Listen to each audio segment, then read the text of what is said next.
Hello students, how are you doing. तो कल हमने स्टार्ट किए थे एटॉमिक मॉडल्स। सबसे पहले हमने पढ़ा जे थॉमसन मॉडल।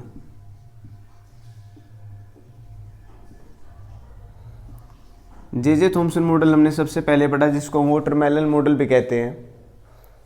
इसने बहुत कुछ एक्सप्लेन नहीं किया।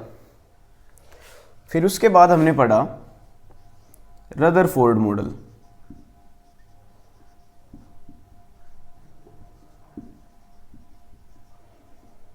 रदरफोर्ड मॉडल ने बहुत कुछ बताया हमें एटम के बारे में। जैसा कि उसने बताया कि न्यूक्लियस बीच में होता है, इलेक्ट्रॉन्स चारों तरफ रिवॉल्व करते हैं, लेकिन वो कुछ चीज़ें एक्सप्लेन नहीं कर पाया। जैसे कि इलेक्ट्रॉन रिवॉल्व करता है न्यूक्लियस के अराउंड। मैक्सवेल नाम के साइंटिस्ट ने कहा कि अगर रिवॉल्व करेगा तो वो एनर्जी रिलीज करेगा, और करते करते उसका रेडियस छोटा होता जाएगा और फाइनली वो न्यूक्लियस में गिर जाएगा। रदरफोर्ड को पता था ये नहीं हो रहा, लेकिन वो इस चीज़ को एक्सप्लेन नहीं कर पाया ये क्यों नहीं हो रहा, और वो एटॉमिक स्पेक्ट्रम भी नहीं दे पाया किसी भी एटम्स का। तो उसके बाद आया बोहर्स मॉडल, जो हम स्टडी करते हैं। Bohr's model. पर जो बोहर्स मॉडल था उसने कुछ डेवलपमेंट्स का यूज़ किया, कुछ स्टडीज़ का यूज़ किया, उसके बाद डेवलप किया अपना मॉडल। तो उससे पहले बोहर्स मॉडल से पहले हमें पढ़ना होगा development leading to Bohr's model. उसने क्या यूटिलाइज किया जिससे कि बोहर्स मॉडल डेवलप हुआ। Development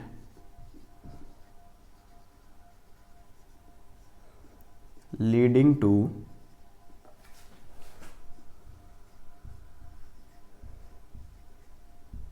Bohr's model. हमें सबसे पहले ये स्टडी करनी है। तो two developments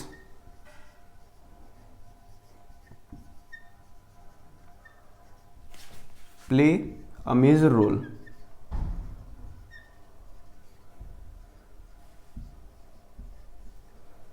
in development of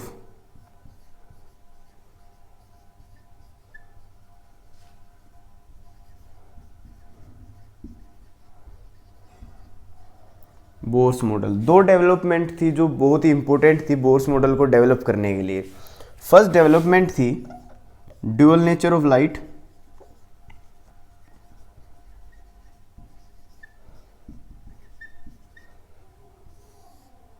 जो कि होती है वेव नेचर और पार्टिकल नेचर। इसको एक्सप्लेन किया था प्लैंक क्वांटम थ्योरी ने।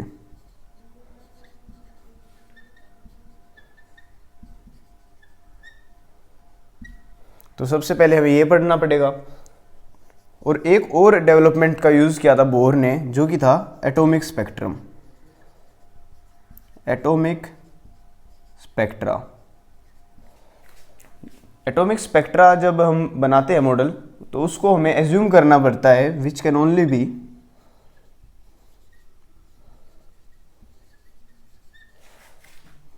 बी एक्सप्लेन्ड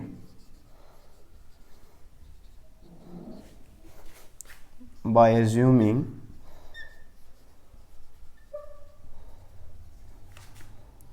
quantization of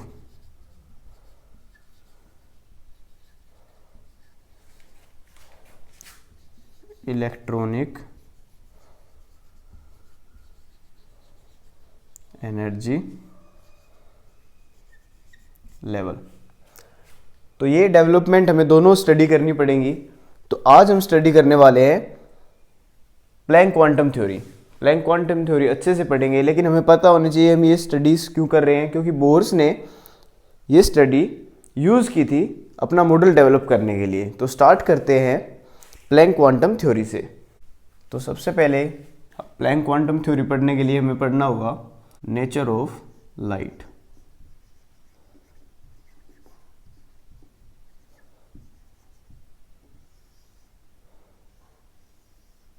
बहुत सारी थ्योरीज आई। सबसे पहली थ्योरी आई corpuscular theory.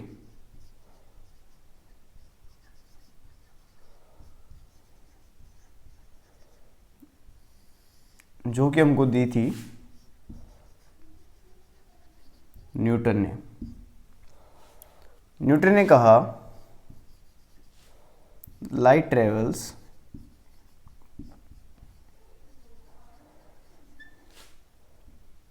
discontinuously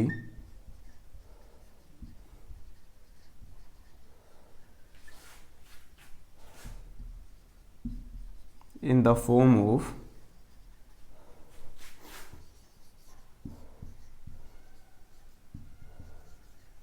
particles. Newton ने कहा कि लाइट ऐसे ट्रेवल करती है डिसकंटिन्यूसली पार्टिकल्स की फॉर्म में। जो कॉर्पस्कुलर थ्योरी थी उसने एक्सप्लेन किया रिफ्लेक्शन,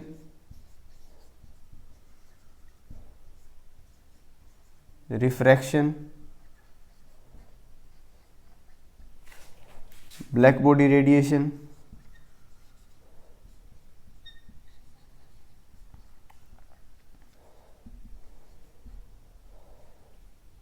और फोटो इलेक्ट्रिक इफेक्ट।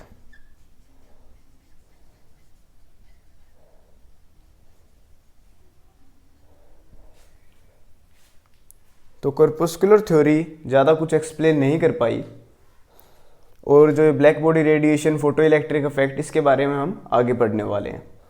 तो नेक्स्ट थ्योरी आई उसके बाद लाइट की, जो कि दी मैक्सवेल ने।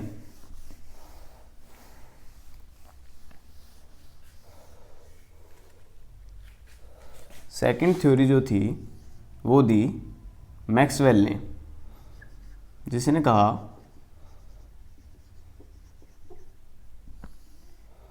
वेव नेचर होता है लाइट का। मैक्सवेल ने कहा कि जो लाइट होती है ट्रेवल्स कंटिन्यूअसली। न्यूटन ने क्या कहा था? डिसकंटिन्यूअसली ट्रेवल करती है। मैक्सवेल ने क्या कहा? लाइट कंटिन्यूअसली ट्रेवल करती है इन the form of electromagnetic waves.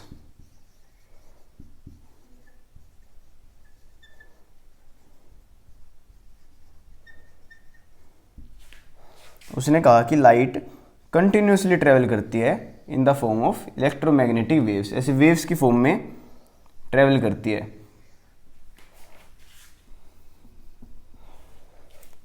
अब इसको देखो, वेव जब ट्रेवल करती है उसमें कुछ हमें स्टडी करना पड़ता है। जो ऊपर वाला भाग होता है उसको हम कहते हैं क्रेस्ट, और जो नीचे वाला भाग होता है उसको हम कहते हैं ट्रफ।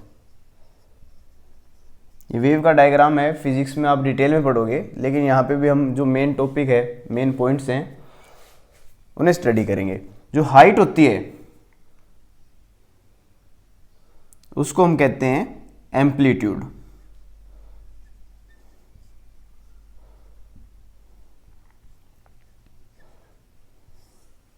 हाइट होती है उसको हम कहते हैं एम्पलीट्यूड। और जो डिस्टेंस होता है, जो इसका हाईएस्ट पॉइंट है और नेक्स्ट वेव का हाईएस्ट पॉइंट है, इसको हम कहते हैं वेवलेंथ। तो वेवलेंथ भी आपको पता होना चाहिए क्या होती है। इसको एक्सप्लेन करते हैं ग्रीक वर्ड से लैम्डा, इसको लैम्डा कहते हैं। अब फ्रीक्वेंसी भी आपको पता होना, एक फॉर्मूला पता होना चाहिए, C is equal to lambda nu. C क्या है यहाँ पे? Speed of light.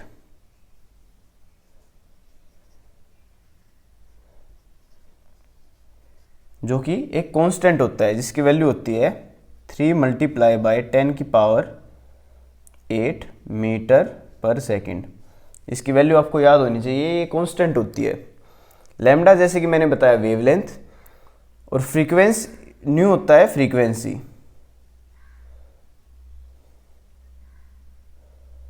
इसको हम हर्ट्ज में मेजर करते हैं, Hz से रिप्रेजेंट करते हैं। अब फ्रीक्वेंसी क्या होती है? फ्रीक्वेंसी की डेफिनेशन लिखें,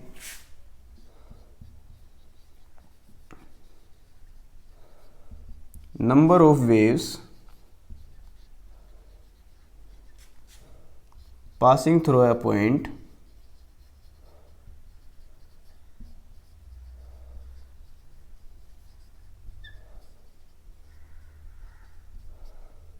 पर सेकेंड। अब देखो ये एक वेव है, यहाँ से लेके एक क्रेस्ट और एक ट्रफ यहाँ तक, ये क्या है, एक वेव है। मान लो एक सेकंड में एक वेव पास हो रही है, यहाँ तक एक सेकंड मान लो टाइम, एक वेव पास हो रही है, तो हम क्या कहेंगे, फ्रीक्वेंसी क्या है, 1 हर्ट्ज। अब मान लो एक सेकंड में, मान लो ये टाइम है एक सेकंड, एग्जाम्पल लिया हमने, ये एक सेकंड टाइम है और यहाँ पे 2 वेव्स पास हो रही है, तो फ्रीक्वेंसी क्या होगी, 2 हर्ट्ज। इस तरह से निकालते हैं हम फ्रीक्वेंसी। तो आपको ये याद होना चाहिए कि एम्पलीट्यूड क्या होता है, हाइट ऑफ क्रेस्ट और डेप्थ ऑफ ट्रफ। फिर आपको पता होना चाहिए फॉर्मूला C = लैम्डा न्यू, जिसमें कि C स्पीड ऑफ लाइट है, लैम्डा वेवलेंथ है और न्यू फ्रीक्वेंसी है। फ्रीक्वेंसी की डेफिनेशन पता होना चाहिए कि frequency is the number of waves passing through a point per second. जो मैक्सवेल की वेव थ्योरी थी, इसने एक्सप्लेन किए डिफ्रैक्शन और इंटरफेरेंस।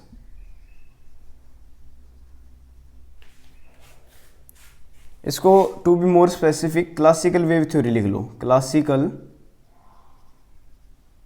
Wave theory. तो क्लासिकल वेव थ्योरी है जो मैक्सवेल ने दी थी। अब इसमें से क्वेश्चन आ सकता है इस टाइप का, तो चलो कुछ क्वेश्चन करते हैं जो इन फॉर्मूलेज पे आ सकता है। तो स्टार्ट करते हैं क्वेश्चन। तो क्वेश्चन करते हैं,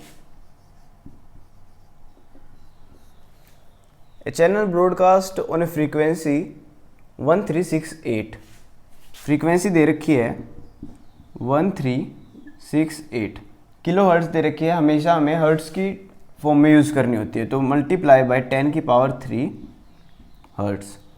calculate the wavelength of electromagnetic radiation emitted by transmitter. Wavelength निकालनी है, तो हमें पता है C = लैम्डा न्यू, ये निकालनी है, ये हमें पता होता है और ये हमें दे रखा है।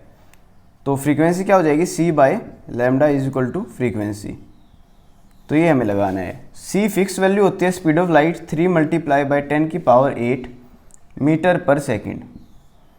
फ्रीक्वेंसी हमें दे रखी है 1368 × 10⁻³ और फ्रीक्वेंसी की यूनिट आप याद रखें सेकंड इनवर्स, ये होती है। इसको हम सोल्व करेंगे, हमारा आंसर आ जाएगा 219.3 मीटर। तो एक सिंपल फॉर्मूला है, आपको यूज़ करना है और यूनिट भी याद रखें कि क्या यूनिट होती है। तो थर्ड थ्योरी हम पढ़ते हैं लाइट की, प्लैंक क्वांटम थ्योरी, जो कि बहुत इंपॉर्टेंट है। Planck's quantum theory exam points of view से ही बहुत इंपॉर्टेंट है ये थ्योरी। इसको हमें दिया था प्लैंक नाम के साइंटिस्ट ने। तो ये थ्योरी क्या कहती है कि लाइट ट्रेवल करती है discontinuously in the form of packets of energy called quanta. Planck ने कहा कि जो लाइट है वो डिसकंटिन्यूअसली ट्रेवल करती है और जो सबसे छोटा पार्टिकल होता है उसको हम कहते हैं एनर्जी का क्वांटा। ये कह रही है कि एनर्जी की फॉर्म में ट्रेवल करती है, जो कि सबसे छोटे पार्टिकल को उसने क्या कहा, क्वांटा। तो इसकी डेफिनेशन लिखते हैं सबसे पहले, the light travels discontinuously in the form of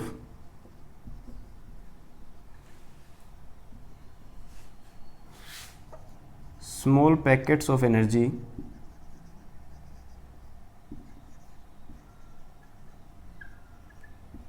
called quanta या क्वांटम भी कहते हैं उनको, ठीक है। उसने कहा कि क्वांटा की फॉर्म में ट्रेवल करती है लाइट। उसने ये भी कहा a body can emit or absorb only whole number of quanta।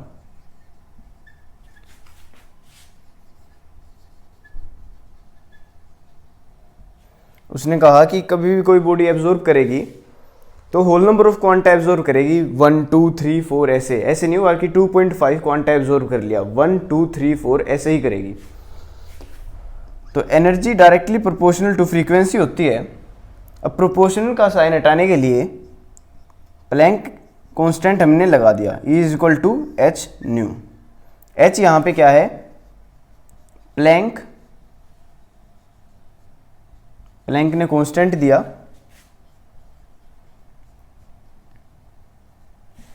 जो एनर्जी है क्वांटा की वो कितनी होती है, प्लैंक ने बताया कि एच न्यू के बराबर होती है। और एच को क्या दिया उसने, प्लैंक कांस्टेंट, जिसकी वैल्यू फिक्स होती है 6.626 मल्टीप्लाई बाय 10 की पावर -34 जूल सेकेंड। तो उसने ये भी कहा था कि बॉडी कैन एमिट और absorb only whole number of quanta, मतलब एनर्जी क्या होगी, n h nu, where n is equal to 1 2 3 and so on. तो प्लैंक ने क्या कहा कि एक क्वांटा की एनर्जी ये होती है एच न्यू, एच होता है प्लैंक कांस्टेंट जिसकी वैल्यू फिक्स होती है, और उसने कहा कि कोई भी बॉडी एमिट और एब्जॉर्ब कर सकती है only whole number of quanta, means E is equal to n h nu. तो चलो इसको एक अच्छी तरह से समझते हैं क्वेश्चन के साथ। तो इस टाइप का क्वेश्चन आ सकता है, a 100 volt bulb emits monochromatic light of wavelength 400 nanometre. Wavelength दे रखी है 400 नैनोमीटर। नैनोमीटर कितना होता है, 10 की पावर -9 मीटर। ये पता होना चाहिए आपको कि आर्मस्ट्रॉन्ग और 1 नैनोमीटर, इसको मीटर में कन्वर्ट करना आना चाहिए क्योंकि ये यूज़ होते रहते हैं। आर्मस्ट्रॉन्ग होता है 10 की पावर -10 मीटर और नैनोमीटर होता है 10 की पावर -9 मीटर। इन यूनिट्स को याद रखो, ठीक है। वेवलेंथ दे रखी है, नंबर ऑफ फोटोन्स निकालने हैं। तो हमें पता है E is equal to n h nu, इसका मतलब E is equal to n, h constant होता है, हमें दे रखी है वेवलेंथ, और C is equal to lambda nu, हमें फॉर्मूला पता है, उससे क्या आ जाएगा, फ्रीक्वेंसी क्या होती है C बाय लैम्डा, तो ये आ जाएगा C बाय लैम्डा।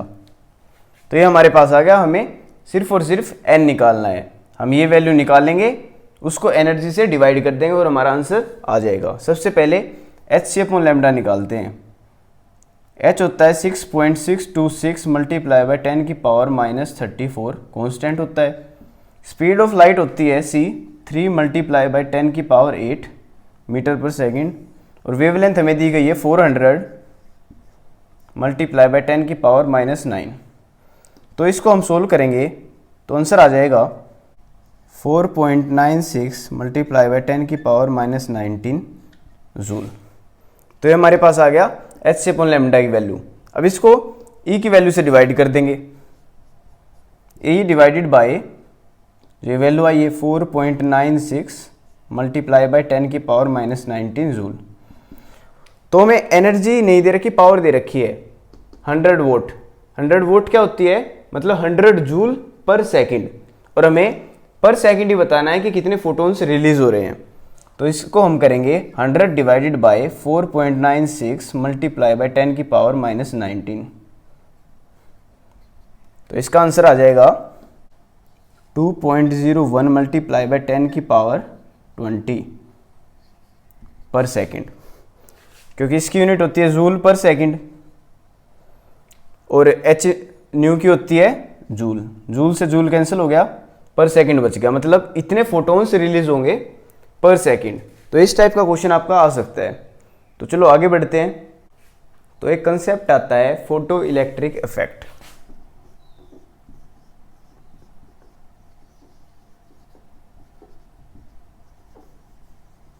अभी प्लैंक क्वांटम थ्योरी चल रही है हमारी। तो फोटो इलेक्ट्रिक इफेक्ट आता है, कोई भी मेटल है, अगर उसमें से हमें निकालना है इलेक्ट्रॉन, तो हमें लाइट देनी पड़ेगी और सर्टेन फ्रीक्वेंसी की देनी पड़ेगी, तभी वो एनर्जी एब्जॉर्ब करेगा और इजेक्ट होगा, वहाँ से निकले पाएगा। तो लिखते हैं फोटो इलेक्ट्रिक इफेक्ट क्या होता है, a light of certain frequency is needed to eject a electron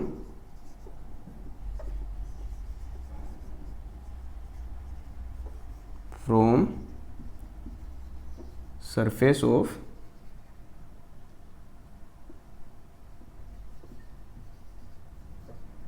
metal.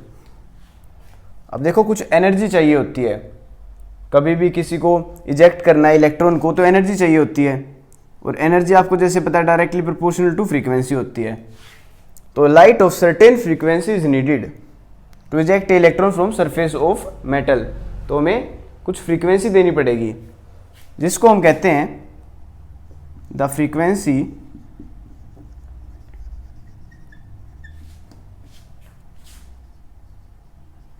needed to eject an electron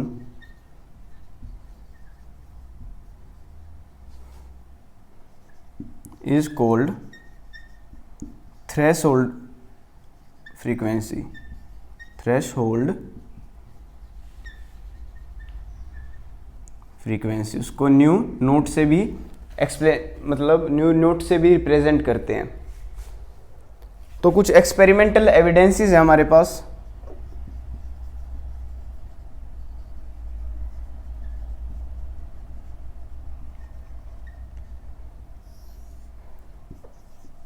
experiment किया तो साइंटिस्ट को पता लगा कि जो number of photo electrons ejected हैं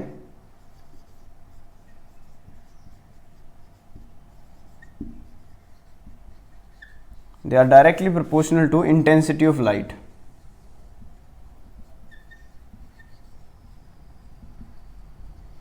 जितनी लाइट की इंटेंसिटी ज़्यादा होगी उतने ही ज़्यादा इलेक्ट्रॉन निकल पाएंगे मेटल के सरफेस से। इंटेंसिटी क्या होती है? एम्पलीट्यूड का स्क्वायर, जो कि मैंने पहले बता रखा है।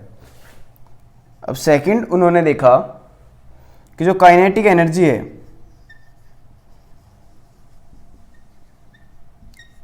काइनेटिक एनर्जी मीन्स जो मेटल से निकलेगा इलेक्ट्रॉन कितनी तेज भागेगा। काइनेटिक एनर्जी क्या होती है? Energy possessed by a particle due to its motion. अब फिजिक्स में डिटेल में पढ़ते हैं काइनेटिक एनर्जी को। यहाँ पे लिखना चाहे तो यहाँ पे भी लिख सकते हैं definition. Kinetic energy, energy possessed by a particle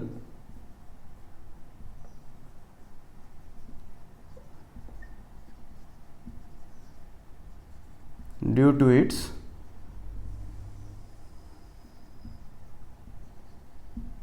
motion. तो kinetic energy of electron directly proportional to frequency of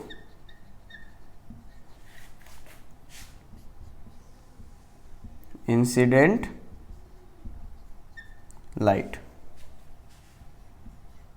तो ये साइंटिस्ट ने ऑब्जर्व किया कि ज़्यादा इंटेंसिटी होगी उतने ज़्यादा number of photo electrons release होंगे, और जितनी ज़्यादा फ्रीक्वेंसी होगी उतनी ज़्यादा काइनेटिक एनर्जी होगी इलेक्ट्रॉन्स की। तो उस बेसिस पे कुछ ग्राफ्स बनाए साइंटिस्ट ने।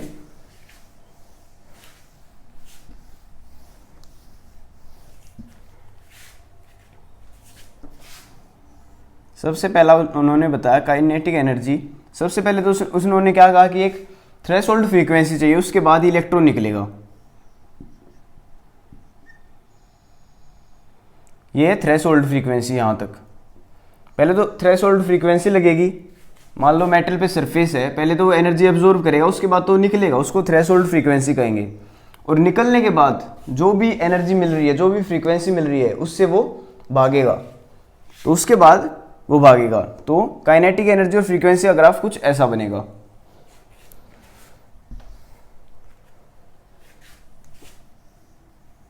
सेकंड ग्राफ होगा काइनेटिक एनर्जी और नंबर ऑफ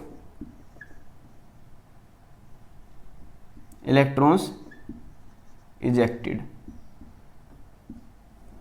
अब देखो number of photo electron ejected directly proportional है इंटेंसिटी के। काइनेटिक एनर्जी से इसका कोई रिलेशन नहीं है, तो डजेंट मैटर।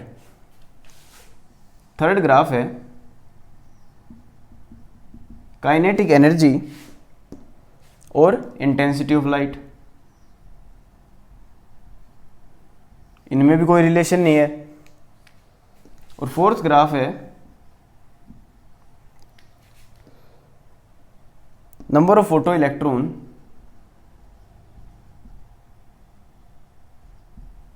और काइनेटिक एनर्जी का, इनमें भी कोई रिलेशन नहीं है। तो ये ग्राफ हमको पता होने चाहिए। मेन चीज़ें क्या हैं कि फोटो इलेक्ट्रिक इफेक्ट क्या होता है, आपको डिटेल में पता होना चाहिए कि सबसे पहले एनर्जी एब्जॉर्ब करेगा इलेक्ट्रॉन, और उसके बाद सबसे पहले एनर्जी एब्जॉर्ब करेगा इलेक्ट्रॉन, उसको हम थ्रेशोल्ड फ्रीक्वेंसी कहेंगे, और उससे जो एनर्जी आएगी वो थ्रेशोल्ड एनर्जी होगी। उसके बाद जो भी एक्स्ट्रा एनर्जी मिलेगी उससे वो भागेगा, निकल के जाएगा मेटल के सरफेस से। तो अब फाइनली हम कर रहे हैं explanation of Planck quantum theory.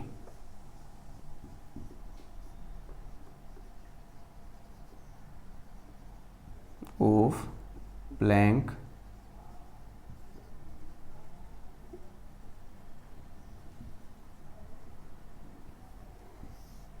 तो आपको प्लैंक क्वांटम थ्योरी के लिए सारी चीज़ें पढ़ना ज़रूरी था।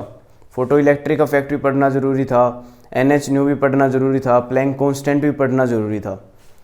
तो देखो टोटल एनर्जी क्या होगी, total energy threshold frequency, threshold energy मतलब थ्रेशोल्ड एनर्जी, जिसको हम x से रिप्रेजेंट करते हैं, प्लस काइनेटिक एनर्जी। अब देखो एक इलेक्ट्रॉन है, उस पर लाइट आई, सबसे पहले तो थ्रेशोल्ड एनर्जी एब्जॉर्ब करेगा जिससे कि वो बाहर निकलेगा, और उसके बाद जो भी एनर्जी है उससे वो भागेगा, जिसको हम काइनेटिक एनर्जी कहते हैं, energy possessed by particle due to its motion. तो टोटल एनर्जी क्या हुई, threshold energy plus kinetic energy. अब टोटल एनर्जी का फॉर्मूला होता है H nu is equal to threshold energy क्या होगी, H न्यू नोट, क्योंकि मैंने क्या बता रखा है, थ्रेशोल्ड फ्रीक्वेंसी क्या होती है, न्यू नोट, और energy directly proportional to nu nought. Energy proportional का साइन जब भी हटाते हैं हम क्या होता है, H न्यू नोट। तो थ्रेशोल्ड एनर्जी हो गई H nu nought, plus kinetic energy का फॉर्मूला आपको पता है हाफ mv²। अब इसको इस साइड लेके आ जाएंगे, H nu minus H nu nought is equal to half mv²। Half mv² होता है काइनेटिक एनर्जी। तो काइनेटिक एनर्जी में क्या रिलेशन आ जाएगा, kinetic energy is equal to H को कॉमन ले लेंगे, न्यू माइनस न्यू नोट। ये क्वेश्चंस में बहुत यूज होगा, इसको याद रखें। और न्यू क्या होता है, C is equal to lambda nu. Nu क्या होगा, C by lambda is equal to nu. तो काइनेटिक एनर्जी हो गई H C by lambda minus C by lambda nu. C common ले लेंगे, kinetic energy is equal to HC 1 by lambda minus 1 by lambda nu. तो ये दोनों फॉर्मूले याद रखें, kinetic energy is equal to H nu minus nu nought, kinetic energy is equal to HC 1 by lambda minus 1 by lambda nought. ये दोनों use होंगे। अब कुछ एक इंपॉर्टेंट पॉइंट भी लिख लें, उसके बाद कुछ क्वेश्चन करते हैं इस पे, जिससे कि हमारा ये कंसेप्ट क्लियर हो जाए। अगर देखो जो फ्रीक्वेंसी प्रोवाइड की है एनर्जी की, टोटल एनर्जी की, वो थ्रेशोल्ड से कम होगी। अगर जो फ्रीक्वेंसी प्रोवाइड की है वो थ्रेशोल्ड से ही कम होगी, तो पार्टिकल तो रिलीज ही नहीं होगा। कि पार्टिकल को एक एनर्जी चाहिए, उतनी तो चाहिए ही चाहिए, उसके बाद तो वो निकलेगा, उससे ज़्यादा मिली तो वो भागेगा। अगर जो एनर्जी मिली है वो थ्रेशोल्ड से ही कम है, तो क्या होगा, electron will not release, electron will not release, electron release ही नहीं होगा। लेकिन अगर ज़्यादा है तो electron will release, electron release होगा। अगर इक्वल है, थ्रेशोल्ड फ्रीक्वेंसी जितनी ही एनर्जी प्रोवाइड की है, तो क्या होगा, तो इलेक्ट्रॉन इजेक्ट तो होगा लेकिन भागेगा नहीं, क्योंकि एक्स्ट्रा जो एनर्जी मिलती है उससे ही उसमें काइनेटिक एनर्जी आती है। Electron will eject but will not move. Release eject दोनों वर्ड यूज कर सकते हैं आप। तो ये हमें पॉइंट्स पता होना चाहिए, ये फॉर्मूले आपको याद होने चाहिए। और इससे हमें एक और बात पता लगी कि जो एनर्जी आ रही है, लाइट आ रही है, उससे इलेक्ट्रॉन रिलीज हो रहा है। और ये साइंस के अकॉर्डिंग एक पार्टिकल ही एक पार्टिकल को मूव कर सकता है, तो ये एक पार्टिकल नेचर शो करती है। Only a particle can displace a particle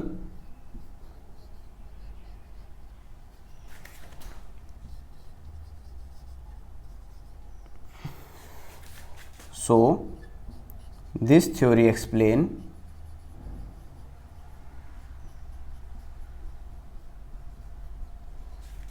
particle nature of light।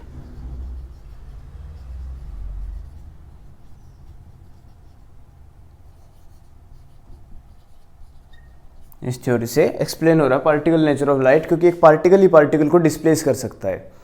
चलो एक क्वेश्चन करते हैं जो इन फॉर्मूलेस में से आ सकता है, प्लैंक क्वांटम थ्योरी में से आ सकता है। तो क्वेश्चन निकालना है हमें, the threshold frequency for metal is 7 × 10 की पावर 14। थ्रेशोल्ड फ्रीक्वेंसी दे रखी है 7 × 10 की power 14 second inverse. Calculate the kinetic energy, kinetic energy हमको निकालनी है। व्हेन रेडिएशन ऑफ फ्रीक्वेंसी भी दे रखी है हमने, जो हिट कर रहा है 1 × 10 की पावर 15 सेकेंड इनवर्स। देखो 1 × 10 की 15 से तो हिट कर रहा है, उसके बाद थ्रेशोल्ड फ्रीक्वेंसी है 7 × 10 की पावर 14। इसको तो एब्जॉर्व करेगा, उसके बाद मूव करेगा काइनेटिक एनर्जी से। तो हमें फॉर्मूला पता है कि kinetic energy is equal to h nu minus nu nought. Simple इस फॉर्मूले में पुट करेंगे और हमारा आंसर आ जाएगा। तो करते हैं आंसर, h होता है 6.626 × 10 की पावर -34। न्यू हमें दे रखा है फ्रीक्वेंसी 1 × 10 की पावर 15 माइनस 7 × 10 की पावर 14। तो यहाँ पे आ जाएगा 6.626 × 10 की पावर -34, 10 × 10 की पावर 14 माइनस 7 × 10 की पावर 14। ये आ जाएगा 6.626 × 10 की पावर -34 इंटू 10 - 7 3, ये कॉमन ले लेंगे, इंटू 10 की पावर 14। इसको मल्टीप्लाई करेंगे और हमारा आंसर आ जाएगा 1.98 × 10 की पावर -19 जूल। तो ये हमारा आंसर आ जाएगा। तो स्टूडेंट्स अच्छे से क्वेश्चन करें, स्टडी हार्ड स्टडी वेल।